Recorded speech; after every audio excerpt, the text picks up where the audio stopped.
Ladies and gentlemen, please join me in welcoming, por favor, ayúdenme a recibir, the President of the United States of America, Barack Obama.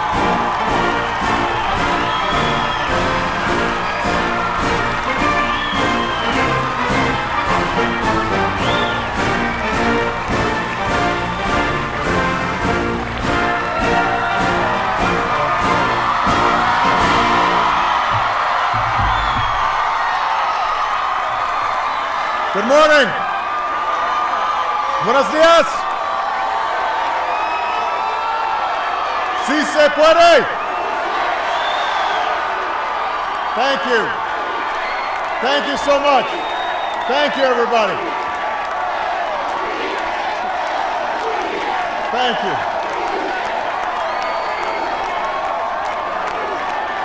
Thank you so much, everybody. Thank you so much. I am truly grateful to be here. It is such a great honor to be with you on this beautiful day, a day that has been a long time coming. To the members of the Chavez family and those who knew and loved Cesar, to the men and women who worked so hard for so long to preserve this place, I want to say to all of you, thank you. Your dedication, your perseverance made this day possible. I want to acknowledge the members of my administration who have championed this project from the very beginning. Secretary Ken Cesar, Secretary Hilda Solis, Nancy Sutley, Governor Brown, Mayor Villaraigosa, Congressman Grijalva, they are here. We are grateful for your presence, and I also want to recognize my dear friend, somebody we're so proud of, Arturo Rodriguez, the current president of the UFW.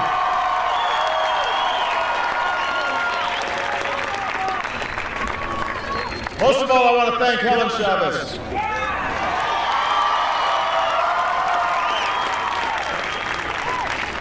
You know, in the years to come, generations of Americans will stand where we stand and see a piece of history, a tribute to a great man and a great movement. But to Helen, this will always be home. It's where she fought alongside the man that she loved, where she raised 8 children and spoiled 31 grandchildren and 15 great-grandchildren. This is where she continues to live out the rest of her days. So, Helen, today we are your guests. We appreciate your hospitality, and you should feel free to kick us out whenever you want.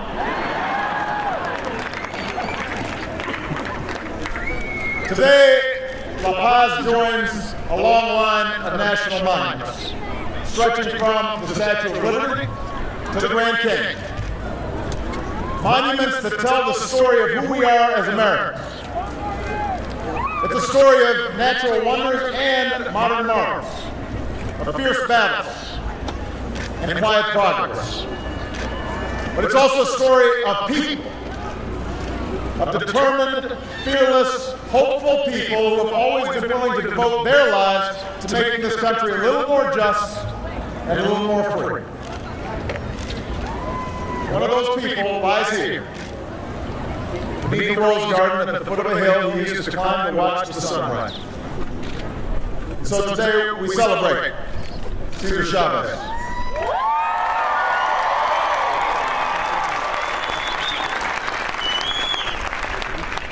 Cesar would be the first to say that this is not a monument to one man. The movement he helped to lead was sustained by a generation of organizers who stood up and spoke out and urged others to do the same, including the great Dolores Huerta, who is here today.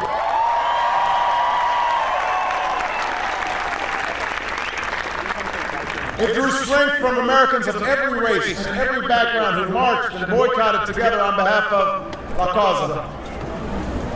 And it was always inspired by the farm workers themselves, some of whom are with us. This place belongs to you too.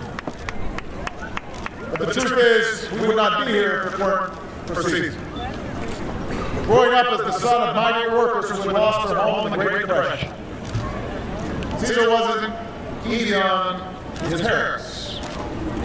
He described himself as caprichoso, capricious. His brother Richard had another word for him: stubborn. By the time he reached 7th grade, Cesar estimated he had attended 65 elementary schools, following the crop cycles with his family, working odd jobs, sometimes living in roadside tents without electricity or plumbing. It wasn't an easy childhood, but Cesar always was different. While other kids could identify all the hottest cars, he memorized the names of labor leaders and politicians. After serving in the Navy during World War II, Cesar returned to the fields. It was a time of great change in America, but too often that change was only framed in terms of war and peace, black and white, young and old. No one seemed to care about the invisible farm workers who picked the nation's food. Bent down in the beating sun, living in poverty, cheated by growers, abandoned in old age, unable to demand even the most basic rights. Cesar cared. And in his own peaceful, eloquent way, he made other people care too. A march that started in Delano with a handful of activists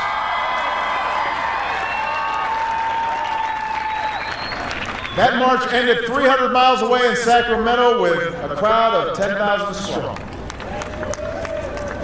A boycott of table grapes that began in California eventually drew 17 million supporters across the country, forcing growers to agree to some of the first farm worker contracts in history. Where there had once been despair, Cesar gave workers a reason to hope. What the growers don't know, he said, is that it's not bananas or grapes or lettuce. It's people. It's people. More than higher wages or better working conditions, that was Cesar's gift to us, a reminder that we are all God's children, that every life has value, that in the words of one of his heroes, Dr. King, we are caught in an inescapable network of mutuality, tied in a single garment of destiny.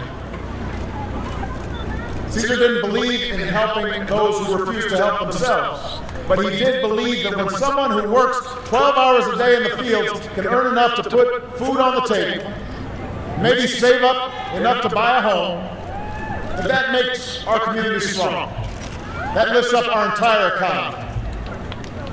He believed that when a worker is treated fairly and humanely by their employer, that adds meaning to the values this country was founded upon, and credence to the claim that out of many we are one. And he believed that when a child anywhere in America can dream beyond their circumstances and work to realize that dream, it makes all our futures just a little bit brighter. It was that vision, that belief in the power of opportunity, that drove Cesar every day of his life. It's a vision that says, maybe I never had a chance to get a good education, but I want my daughter to go to college. Maybe I started out working in the fields, but someday I'll own my own business. Maybe I have to make sacrifices, but those sacrifices are worth it if it means a better life for my family. That's the story of my ancestors. That's the story of your ancestors. It's the promise that has attracted generations of immigrants to our shores from every corner of the globe, sometimes at great risk, drawn by the idea that no matter who you are or what you look like or where you come from, this is the place where you can make it if you try.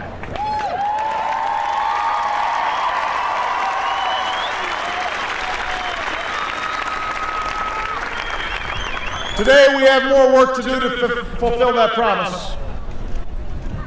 The recession we're fighting our way back from is still taking a toll, especially in Latino communities, which already faced higher unemployment and poverty rates. Even with the strides we've made, too many workers are still being denied basic rights and simple respect. But thanks to the strength and character of the American people, we are making progress. Our businesses are creating more jobs. More Americans are getting back to work. And even though we have a difficult road ahead, I know we can keep moving forward together. I know it because Cesar himself worked for 20 years as an organizer without a single major victory. Think about that. But he refused to give up. He refused to scale back his dreams. He just kept fasting, marching, and speaking out, confident that his day would come. And when it finally did, he still wasn't satisfied. After the struggle for higher wages, Cesar pushed for fresh drinking water and workers' compensation, for pension plans and safety from pesticides. Always moving, always striving for the America he knew we could be. More than anything, that's what I hope our children and grandchildren will take away from this place. Every time somebody's son or daughter comes and learns about the history of this movement, I want them to know that our journey is never hopeless. Our work is never done. I want them to learn about a small man guided by enormous faith in a righteous cause, a loving God, the dignity of every human being. I want them to remember that true courage is revealed when the night is darkest and the resistance is strongest, and we somehow find it within ourselves to stand up for what we believe. Cesar once wrote a prayer for the farm workers that ends with these words: "Let the spirit flourish and grow, so that we will never tire of the struggle. Let us remember those who have died for justice, for they have given us life. Help us love even those who hate, so we can change the world."